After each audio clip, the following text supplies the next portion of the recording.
ശരി. ഇപ്പോൾ ഡോക്ടർ സംസാരിച്ചതെന്ന് പറഞ്ഞു. കാര്യമായിട്ടൊന്നും സെക്ഷൽ ഹെൽത്തിനെ കുറിച്ചിട്ട് ഉം. MBBS പഠിപ്പിക്കുന്നില്ല, സ്കൂളിൽ പഠിപ്പിക്കാത്ത പോലെ തന്നെ. അതെ, അതെ. അപ്പോൾ എൻ്റെ അടുത്ത ക്വസ്റ്റ്യൻ വരുന്നത് അങ്ങനെയാണ്. എപ്പോഴാണ് നമ്മൾ ഒരു സെക്സ് എഡ്യൂക്കേഷൻ സ്റ്റാർട്ട് ചെയ്യേണ്ടത്?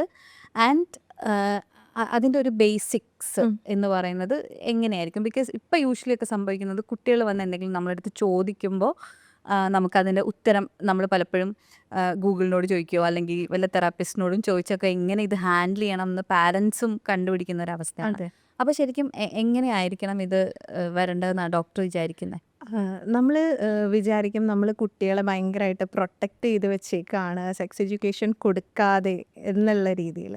ഇപ്പോൾ എന്താ പറയുക, ചെറുതിലെ ഒരു 3-4 വയസ്സ് തൊട്ടേ കുട്ടികൾ ആക്ച്വലി ഈ ഓർഗൻ തൊട്ട് തുടങ്ങുന്നുണ്ട് അല്ലേ?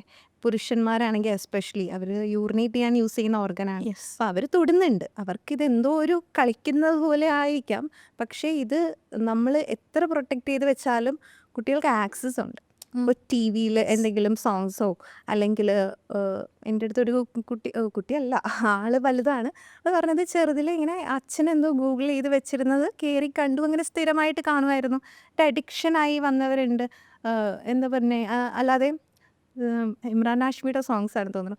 അതെന്തോ കണ്ട് അങ്ങനെ ഭയങ്കര ഒരു എന്തോ ക്യൂരിയോസിറ്റി, ഒരു സംതിങ് ഹാപ്പനിങ് എന്ന് കണ്ടിട്ട് അതിലോട്ട് ഭയങ്കര ഒരു അട്രാക്ഷൻ തോന്നി കാണുന്നവരുണ്ട്. ഞാൻ കാണുന്ന സ്ത്രീകളിൽ ഒരു 80% സ്ത്രീകൾക്കും എന്തെങ്കിലും തരത്തിലുള്ള അബ്യൂസ് ഉണ്ടായിട്ടുണ്ട്. ഇവരാരും നടന്നപ്പോൾ ഇത് അബ്യൂസാണെന്ന് അറിഞ്ഞിട്ടില്ല. എന്തോ അൺകംഫർട്ടബിൾ ഫീലിംഗ് ഉണ്ടായിരുന്നു, എന്തോ സംഭവിച്ചു, ഇത്രേ അറിയുള്ളൂ.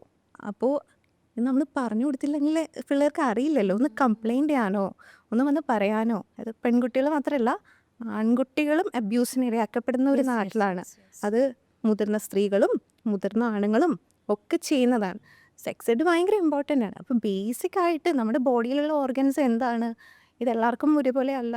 പിന്നെ വലുതാകുന്നതനുസരിച്ച് നമുക്ക് പറഞ്ഞു കൊടുക്കാം. ഇപ്പോൾ ഒരു പ്യൂബേർട്ടിയൊക്കെ അറ്റൈൻ ചെയ്യുമ്പോൾ എന്താ പറയുക, പീരിയഡ്സ് ആകുന്ന സമയത്ത് അത് പറഞ്ഞു കൊടുക്കാം കുട്ടികൾക്ക്. ഇപ്പോൾ ആൺകുട്ടികൾക്കാണെങ്കിൽ കുഞ്ഞു കുഞ്ഞു ഇപ്പോൾ ഹെയർസൊക്കെ വരും, അതങ്ങനെയാണ്.